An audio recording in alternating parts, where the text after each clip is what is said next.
has a laundry list of issues growing up that continued into adulthood. She has severe low self-esteem. Every compliment you give her gets shot down by a self-deprecating joke. I'd be lying to say it's not embarrassing at times. I know I was not the best one growing up, and in my defense, my husband left me when she was only one with two other children, and didn't show up until they were adults. It was stressful in every way, but I made sure they had the essentials: shelter, running water, clothes, heat, and food. I have blurted out things to my children in the heat of the moment. I've called my daughter a cow and a badass once or twice in her childhood. Again, at least twice I've done this. It was not an everyday thing. My daughter showed weird habits with food throughout childhood. She would hide food in her bedroom, I'd wake up in the middle of the night, and she'd be eating while crying. Certain days, she would overeat, then the next day refuse to eat. She started bulimia around 14. She started therapy at 19. Recently, her therapist thought it would be beneficial if I joined one of their Zoom sessions to discuss certain things.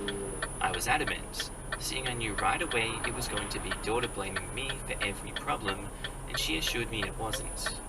Obviously, that wasn't the case.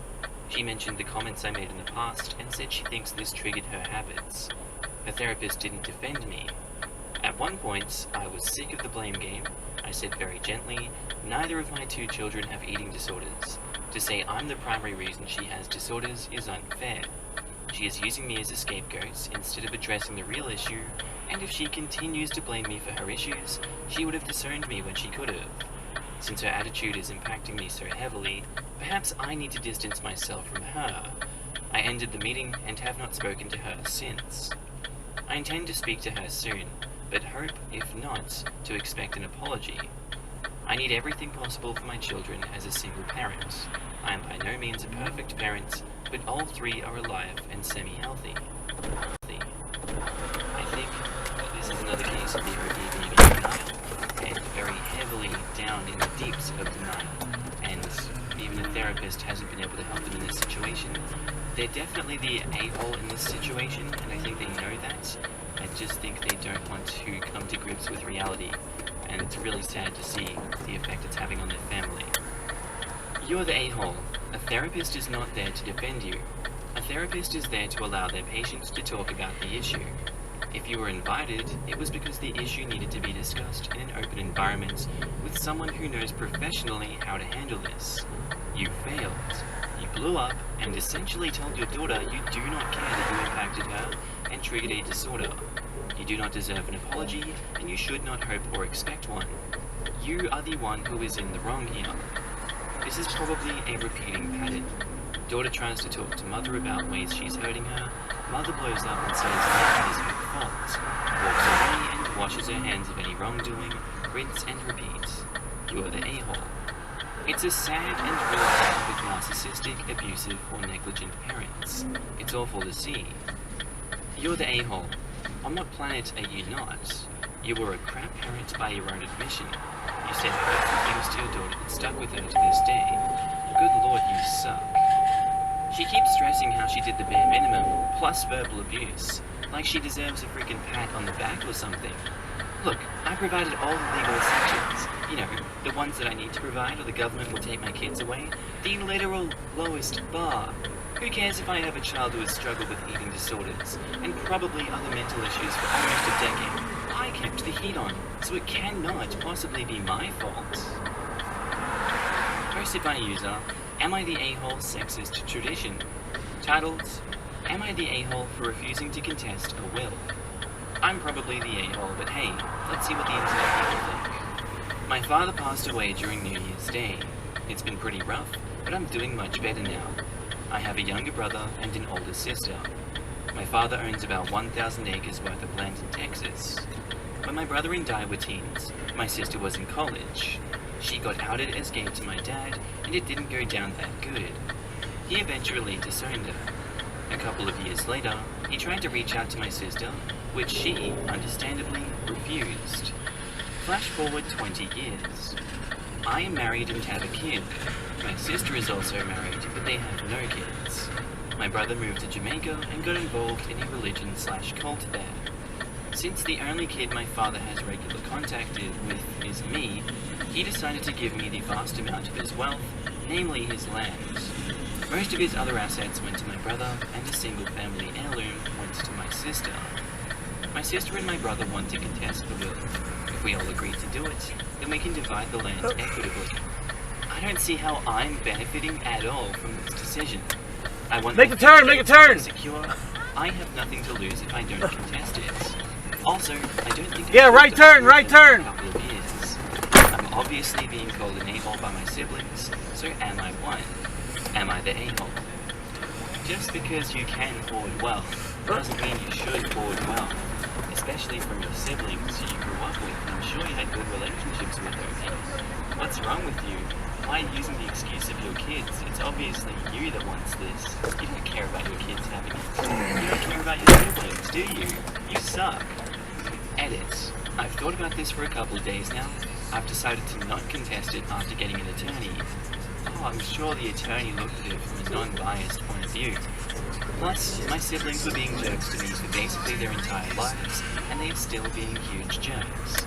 I guess this is a natural consequence of karma. Edit 2, just to pee her off, I'm going to offer her probably an acre of landlocked property. Thanks for all your judgments. You are a terrible person, OP. You are the a-hole. You wouldn't be losing anything at all. You'd be helping right the wrong of your sister being treated like crap by her own father for simply being who she is.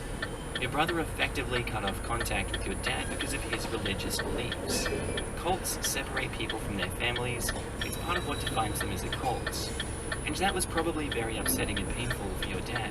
But your dad did the same thing to your sister because of his religious beliefs. That's conjecture, but tell me I'm wrong. You're the only one who had sustained contact with your intolerant father just because you're the only sibling whose lifestyle he didn't disagree with. You didn't earn anything here, and you have an opportunity to right years of wrongs committed upon your sister in particular. Also, your kids definitely didn't earn that land, so don't pretend you're more deserving of it on your behalf of your kids, or that you stand to lose anything at all by dividing it up. Your brother's situation makes this stickier. If he's truly part of a bona fide cult, there's a decent chance that anything of value willed to him will go to the cult. I don't know what you do about that.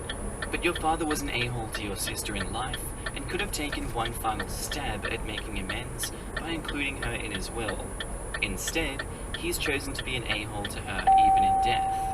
You have a chance to do right by your sister, be the hero or be the a-hole. All of this, he's benefiting from other people's homophobia and doesn't seem to have the problem with that. Seems to be the same thing everyone else thinks. It's okay to benefit from something as long as you didn't do it. If your father disinherited her because she married a black person, it'd be okay to benefit from her racism, right? I don't know, people. There's a lot of a-holes in the subreddits. Not the a-hole. It wouldn't be in your or your children's best interest to contest the will that already leaves the biggest asset to you. I don't see how acting in OP's self-interest is an argument for them not being the a-hole. I don't know about the brother, not enough detail, but it does seem here that at least the sister got screwed for comments and didn't really deserve to lose her share. So yeah, no alternative will result in more money for OP, but I get the feeling they are more interested in the money versus doing the right thing. You're the a-hole. What share? The father tried to apologize and the sister rejected him. That is her right, and no one would blame her for it. But it seems a bit scheming and entitled to expect to come reap her share of his wealth afterward. No reconciliation, no bequeathing, can't reject him in life and expect to be treated the same as the son who stayed. To be fair, it says he reached out, not explicitly that he tried to apologize. He could have been one of those parents who wanted to be involved again without ever admitting wrongdoing. Even OP says it's understandable that she refused. Posted by user Have Truck Will Travel, titled, Am I the a-hole for not helping my co-worker move after I showed up and no one was ready for the move and they started to belittle me over my life choices? This happened this morning. I agreed to help a work buddy to move since I had a large truck and a trailer that I could use. The plan was simple. I would show up at around 6:30 to 6:45 a.m. and we would start with the large stuff. couch, beds, etc., and file any open space left with the packing boxes. Fill, sorry. So while not everything had to be packed and ready to go, they were still living in the house, so you need access to some stuff. I told them to have at least 70 to 80% of it ready, and his wife and kids can pack the rest for when we were traveling to the new place, about 50 minutes away. He agreed to pay for the gas, breakfast and lunch.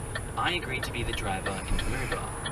Well, I show up at 6:38 on and give them a call.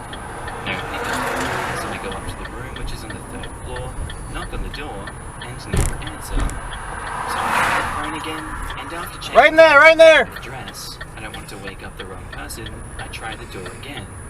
One of the kids opens up, and I'm relieved that I have the right place. I enter and find that a small pile of boxes on the wall and a large amount of junk just tossed around the room. I ask to make sure that everything is packed. I get some attitude from her about how she has kids and I don't, so I need to shut up about it. Buddy shows up and joins her, and I get about a dozen or so bingos about my life choices and how I need to help them out some more since they have kids and I don't. And I can start with buying everyone breakfast and helping pack the boxes. After about 20 minutes of this, I just left and went home. I have about 100 missed calls and texts right now from them, and have no real motivation to return to help them out. Edit, I started to read through the texts, cooling off a bit, and reading your replies. I have gotten half apologies, blaming a hangover, and that they were joking about breakfast, and asking what are they going to do without my help. So far, I have not responded, but I think my only response should be is, rent a truck. Edit 2, thank you everyone. This is going to be my last response for the day. Did I mention I got up at 4 AM to get everything ready and to